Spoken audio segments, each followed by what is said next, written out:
So even though I'm like this new comic, I'm going to be drawing it digitally. I'm going to print them out and ink them by hand, so I have a physical piece that that I could sell. And it's way more interesting for people to watch a video of somebody drawing by hand than it is to watch somebody just see a cursor move around in like on a Procreate screen Right. capture. It's just not as interesting.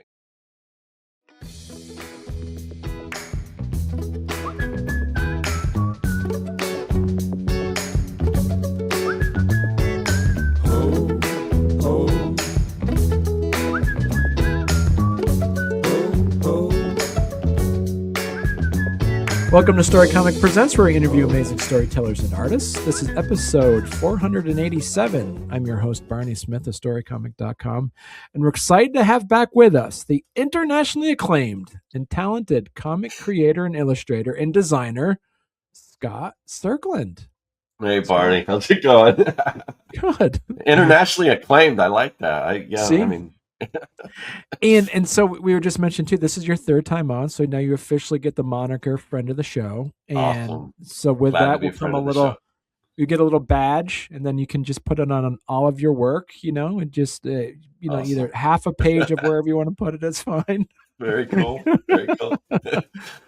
And so last time you were on, it was back in 2023, and you had what we wanted to talk about in that episode was like get the next chapter, what's happening with Serkworks. Right. And now you're pivoting again. Is that correct? Yeah, it's funny because it's like I went from kind of doing one thing and I guess specifically kind of what I was doing on YouTube. I went from doing one thing to something entirely different to now deciding I think I need to do both things on two different channels. So I've been doing YouTube for a long time, and I got to the point, and this is kind of what we talked about last time, but I just did a lot of how to make comics content. And I got to the point where it was like, I think I've said pretty much everything I could say because I had so many videos as far as how to make comics and everything. And I just knew I needed to kind of have a new chapter. And what I decided was, I'm really into like nostalgia and things like that. And so I kind of pivoted and I changed the scope of my YouTube channel to looking at the stuff that as a Gen Xer, the stuff that I remember from when I was a kid, and figuring out how to recreate it, but putting a weird spin on it. And so Barney's got some of these wax packs. So I was big collector of non-sports wax packs trading cards, but there were a lot of them we didn't really get growing up. And even some, it's weird, even some where we would get the sequel to a movie but we never got the original or something like that, or sometimes you'd get the original and then they stopped doing the sequels or whatever, or they're just some like beloved movies that never got these trading cards for. So as when I started doing these, what I call reventifications, retro, reverse engineering, taking something like Underoos, and I'd look at Underoos, and then I created one that was like based on the movie Alien, something that they would have never made, because it's so absurd. But and then I did things like, instead of fun dip, I did sad dip, and it was gross flavors like broccoli and onion and all kinds of stuff in like a little powdery candy form. So this is the kind of stuff that I kind of pivoted to creating, coming up with the idea, and then making the product and taking you through the process of creating these things. And one of those things were these wax packs, and that got a lot of traction. People really loved those. And so I thought, well, what's something fun you could do with these wax packs? And I started with, I'm just going to make them of like the worst cult movies you could ever think of. Movies like Troll 2 or Mac and Me, or Manos, the Hands of Fate, things that you would see on like Mystery Science Theater or something like that. Just really bad movies, because obviously no one would ever make those. So I did those, and people really liked them, and like, oh, you got to do this movie and that movie. And I got so many requests. I'm like, okay, well, I'm just gonna make some of these, just kind of for me. So they're very small runs. I don't own the license and everything for it. It's kind of my fan art endeavor, and I was always kind of iffy about doing fan art, but like I said, people really want these, and they're the thing is they don't. It, in my mind, it doesn't really conflict with anything any of these companies are doing because they don't make wax packs anymore. But people, there's a small group of people that would love that. But like Tops and Fleer and Donruss, they've switched to doing, everything in foil packs and things like that. And so, the people that own the product, there's just like, it's not a big enough demand for some of these big companies like Tops or whatever to do these. And so I just started making them and selling them on my website and Etsy. And like I said, people really dig them. So I just keep making more of them, and it's super fun. And then, obviously, I don't want to just do, fan art and things like that. So I recently did something called It Came from the Fridge, and it's my version of like a Garbage Pail Kids or a Wacky Packages. So it's these gross food illustrations. And I recently ran a Kickstarter, and I've got, there's a whole series of these. And like for the wax packs, I only make like a pack. I don't make like full sets. There's like 9 cards in a pack and bubble gum and a sticker. But these, I wanted to make like a full set of the stickers, and they're just all these little gross stickers inside. And then I made the little box for it and everything. But so I've been doing all this stuff. And in the meantime, since I talked to you, and I still comics is my first love. When people ask me what I do, even though I do all kinds of different things, I usually tell them I'm a comic book artist because people tend to understand it, and that's kind of my first love. But since I last talked to you, I wrapped up my story that I've been working on. Cool. It's kind of like my back burner project that I've always, even though it's my first love, comics to me aren't it isn't what keeps the lights on here. Right. So, so it's always, I work on it here and there when I can. So I finally finished the story, and it's kind of nostalgia based. It's my version of like a Goonies or a Monster Squad, but it's kids versus zombies. So Young and the Dead, it's a kids versus zombie adventure story. So I wrapped up the book, and I'm like, and when I wrapped it up, I said, because comics are hard. They're hard to make. They take a lot of time, especially when you're doing everything yourself. And I'm like, I'm gonna take a break from comics like a year or whatever, and whatever I do comic wise, maybe I'll just do like a little short thing here or there, but it's just so much time involved. But then this idea came into my head, another kind of nostalgic based idea. And I'm like, oh, I got to do this. So that's that first of the year. That's kind of, and I've got some ideas and everything. So I'll kind of pitch it to you. So I don't know who can see me, but right now I'm wearing an EPMD t-shirt. So EPMD is a hip hop group from back in the day and I'm a big hip hop fan. I mean, when I was listening to hip hop, that's when it was really starting to take form and everything. So I'm really big on like hip hop from the 80s, like kind of the birth of hip hop from the early 80s and everything like that. And like new edition, you made a wax. Yeah. Well, they I guess they'd be, I don't know if you'd say they'd be hip hop. I mean, later on, like there was offshoots like Belle Biv DeVoe, which was kind of more hip hop based, but they were kind of like a boy band. And the reason why I did New Edition is because they made like New Kids on the Block trading cards, and they made Menudo, but they never made New Edition. So I'm like, okay. Oh, and I'm trying to kind of fill in the gaps to not only different movies we didn't get, but different kind of genres. And like, these are the type of, like I said, that there was something missing from that to me, when you see New Kids on the Block or Menudo or something like that. I mean, to me, there should have been New Edition. So that's kind of what I do. It's like, I'm going to make the things that didn't exist that we wish they did, or fill in the gaps of those collections. And when I got into hip hop, one of the things about hip hop is it kind of educates you, because it's all based on samples and things like that. So when you start to get into hip hop, you start to learn a lot about funk music and old R&B and all the stuff like James Brown and Parliament, Funkadelic, all the stuff that they're pulling samples from, So it really got me into just R&B in general as well. So in the '90s, I was big into all that stuff, New Edition and just all the R&B Right. groups, as well as the more hip hop stuff. But so I'm big on like the birth of hip hop and all that. So the other thing I love is giant robots and kaiju. And somehow this idea came into my mind, and it's like one of those things that just the pieces started to connect. I'm like, I think this is a really cool idea, and I'm definitely going to do this. So this new book, which is going to be called Hip Optimus Rhyme, and it's basically, and it's kind of a play on Optimus Prime or whatever, but it's this idea that in this alternate reality, um, so going way back to like the 50s where Godzilla, kind of took place. So there was a kaiju attack, and it basically took out New York City, and anyone with the means afterwards would have kind of fled the city Right. and went inward.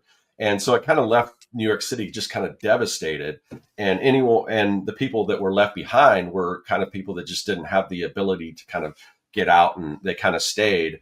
And so it's kind of like these inner city kids, and they've got all the remnants of all these destroyed giant robots and mechs, which they use to fight off this kaiju monster.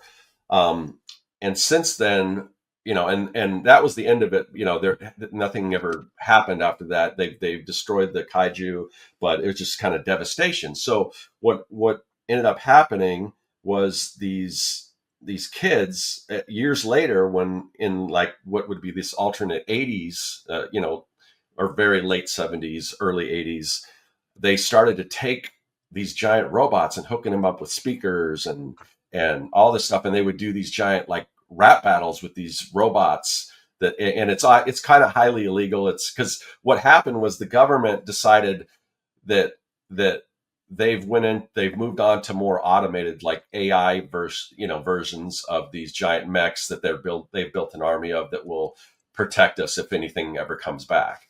And then, Right. of course, the kaijus come back. They wipe out the AI, so the only one with the ability to fight anything, fight these creatures, are these kids with these giant robots. So now they step up, and they're the heroes. But it just combines the things I love. It combines hip hop, it combines giant robots and kaiju and all this stuff, and there's a lot more to it than that. But that's kind of the general idea. So that's the main thing that with the first of the year, I'm getting into. I'm going back, I'm revamping my original YouTube channel to get back to doing comics, because now I've kind of got uh, this revived enthusiasm for getting back to doing comics, and kind of I want to share the whole process and hopefully build an audience for this as I'm creating it and everything. Um, and and so, but I still love all the old nostalgia stuff that I've been doing. So I created a separate channel for that called Retro Art Lab. So my YouTube channel is called Cool. Serkworks Art Lab. That's going to kind of switch back to more chronicling this new comic and the creation. The new channel is called Retro Art Lab. It's brand new, so subscribe to it if you're into old nostalgia, because I'm just getting it off the ground. So I'm going to be, whereas before these videos that I was doing, that they took so long. And what I realized, because as you do this stuff, you kind of learn, and YouTube really rewards Consistency. Right. consistency. So if Yeah. you're putting a lot of effort into these videos that I was doing that took, they just took so long to make, that I could only put one out a month. And that just isn't enough unless you're somebody like a Mark Rober or somebody like that who can kind of do that type of thing. Right. So I'm kind of changing the way I do it to a way that I can put them out more frequently, hopefully once a week. And some of that will be kind of me, because I've got all these videos that I did. Some of them I'm kind of chop some of them up and remix them and do new projects and do all that and kind of move everything hopefully to this new channel. Because the other thing that I realized is that I probably should have started a new channel from the start, because when you change what you're doing, YouTube's algorithm gets confused and they don't know what you're doing, because there's still people finding your old videos on comics, and then you've got this all new thing. And I thought, well, I don't want to start all over because I built this audience, but I thought it was kind of a similar audience, but maybe not. So that's why I'm kind of splitting them into two different channels, and one's going to be, the comic that I'm working on, and the other one is going to be all these nostalgic reverse engineering projects that I've been doing. Well, hey there. If you're enjoying our podcast, don't forget to subscribe on YouTube or leave us a 5-star review on your favorite podcast platform. Your support means the world to us and helps us keep this show going. We love hearing from you, so any feedback is welcome. And thank you for being a part of our podcast family and for all your support. It truly means a lot to us.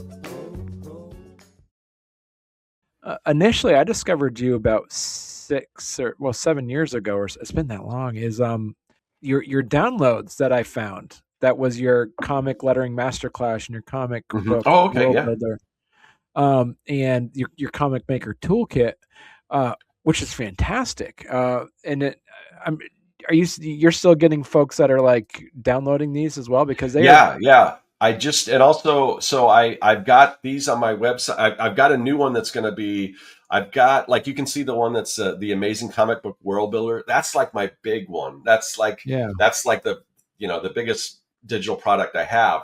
But I've recently created, and as soon as I start getting back to comics, I'll launch it on my website. And then some other, I've got them available on some other companies that sell digital products as well. But I've got one for Clip Studio Paint, and I've got one for Procreate now because there was a big demand for that. So I've got, but these are great as far as there's like templates for making comics. It comes with, there's fonts, there's all kinds of different things. So yeah, I still do those, and I'm hoping to do, I got a bunch of ideas for new ones that I want to do. But yeah, so I sell those online too, and I've got workbooks that are on Amazon that are, there's just a series of them. Like some of them have, like, if you want to practice hand lettering for comics, if you go buy a notebook or something, it's not ruled for comics, So I created a book for hand lettering practicing.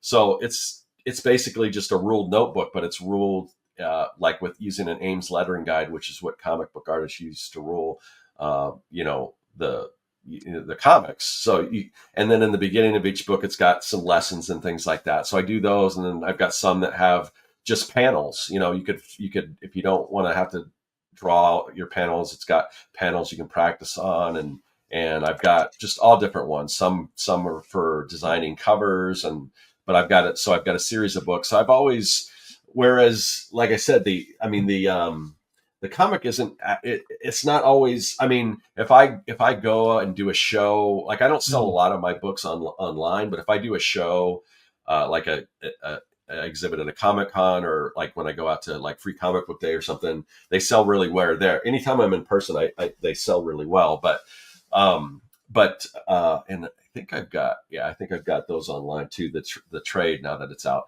But so it's always these ancillary things that have to do with comics that are really what brings in the money, like the digital products and the workbooks and all that kind of stuff. So talk a little bit about, remind people about your process. Do you use Procreate, or do you use Clip Studio? Or are you a Photoshop guy still, or what do you use? I use a variety of different programs. I'm the kind of person, and I'm kind of in the minority. Like, I have so many friends that I've got one friend that I watch he does these vlogs and stuff, but he's always going to these coffee shops and drawing. Same with my girlfriend, she's in school to be a therapist, and she's got a really nice office here at home, but she's just rather go out to the coffee shops, and she likes different changes of scenery. I'm kind of the opposite, where I like my studio. And so I do have an iPad that has Procreate, and every once in a while, like, I just went on like a little vacation, so I brought my iPad or whatever. But I prefer to kind of work on my Cintiq here at home. I like the real estate. I like having my big monitor. That's when I get in my zone, and that's how I prefer to work. So I use for drawing, I use Clip Studio Paint, because that program is kind of designed for making comics, and I love that program. I still color in Photoshop. I still letter in Adobe Illustrator. I still do any kind of vector stuff in Adobe Illustrator. So I Right. kind of use a variety of different programs to do. And then also, and I still do, I because now in the age where everything's kind of digital and you've got AI, it's really, you need to separate yourself from anything that could be created by AI or whatever. So even though I'm like this new comic, I'm going to be drawing it digitally. I'm going to print them out and ink them by hand, so I have a physical piece that that I could sell. And it's way more interesting for people to watch a video of somebody drawing by hand than it is to watch somebody just see a cursor move around in like on a Procreate screen Right. capture. It's just not as interesting. So it's really important for me, and that's one of the reasons why I really get into doing these retro project builds, because it's all hands-on, it's physical, it's physical materials, paper, and all the stuff combining and making these boxes and wax packs and all kinds of crazy stuff. So I really, to me, it's leaning into stuff that's more craft like, that can't be created by AI. So yeah, so I'll be inking everything traditionally, and that's one thing I really love. To me, it's therapy to kind of ink with a brush or with a brush pen or something like that. Right. But the expediency of drawing digitally it's just so much faster. So I'll be drawing everything digitally and then printing it out and then inking it all by hand. So you bring up a good point too, because you're one of the, I would say, one of the leaders in the indie comic world when it comes to creating. Do you so I would say maybe like 18 months ago. I mean, everything's changing on a weekly basis. There was a big push to say, no AI, no AI, and we've seen a lot of it's to the point where AI is not going anywhere. Right. So, what is your advice to new artists who are now going to be growing their skills in tandem with, in competition with, an AI art world? Yeah, it's difficult because one of the things it's really going to affect are people that are just kind of starting out and getting their feet wet. Like when I first started, I was doing commission work and doing, when I first started doing freelance, I was taking basically whatever kind of jobs I could get, and gradually you learn how to do stuff, you learn how all that works. Right.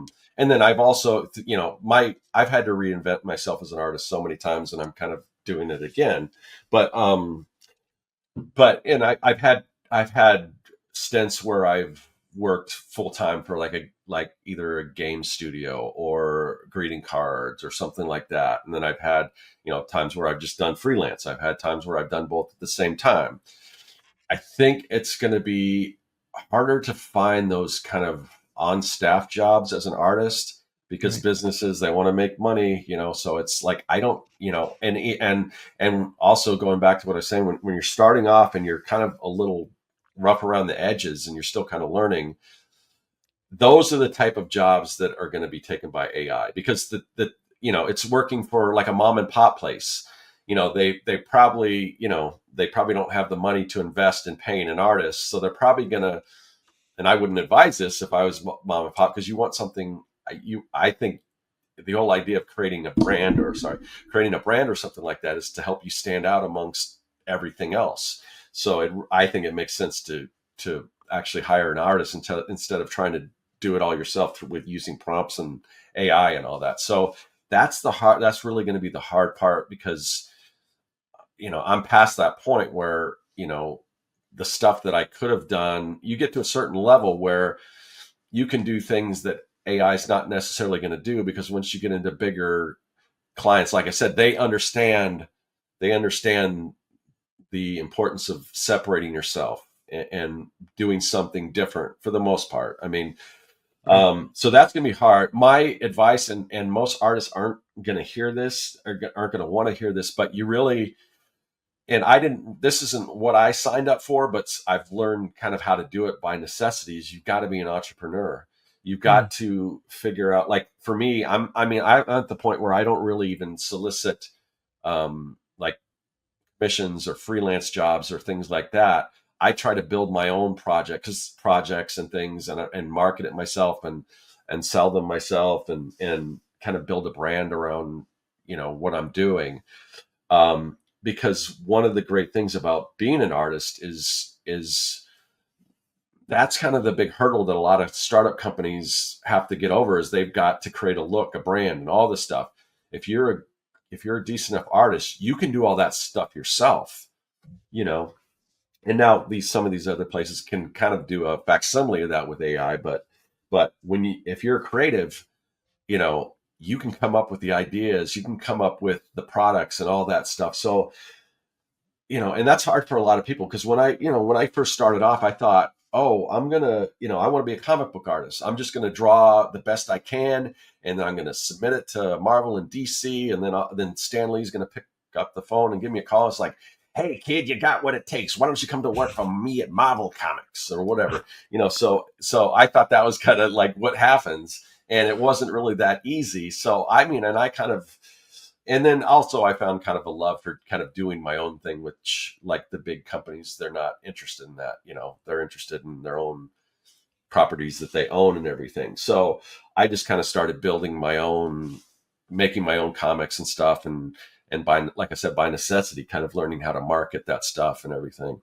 So that's kind of, I think, and even if you're a little scared, I was too, I don't, and I'm still not the best at marketing. There's people that are way better than me that could probably do a better job. And I have a habit of creating something, letting people know about it, and getting it out there, and then moving on to the next thing and kind of forgetting about it. Because if I went back with all the different products and things that I've created, if I, like maybe paid some marketer to like continue to market it, that probably be a better idea. But yeah, my advice is like, kind of do something that some other people necessarily aren't doing, or fill kind of a gap, build your own brand, create your own stuff, and market it yourself, because there's going to be I think there's just going to be a big hit to like working for other people doing freelance and stuff like that with art. And only time will tell what happens. But to me, the other thing is kind of make products, like I said, that aren't necessarily something that AI can create. So you're not in competition with that. You haven't hung up the green lab Oh, coat. no. I still, that's kind of my brand. And as far as I consider, that will always sort of be my brand. It's kind of changed. I mean, the idea behind the lab coat was, I was trying to, again, this is sort of the marketing angle. I'm trying to figure out the things that I love to create. I love to create robots. I love to create monsters. I love to create robots. And I'm like, well, how do all these things kind of fit together? And I'm thinking, well, some kind of, clandestine, like factory, laboratory. Maybe they're messing around with something that, maybe they're reverse engineering like alien technology.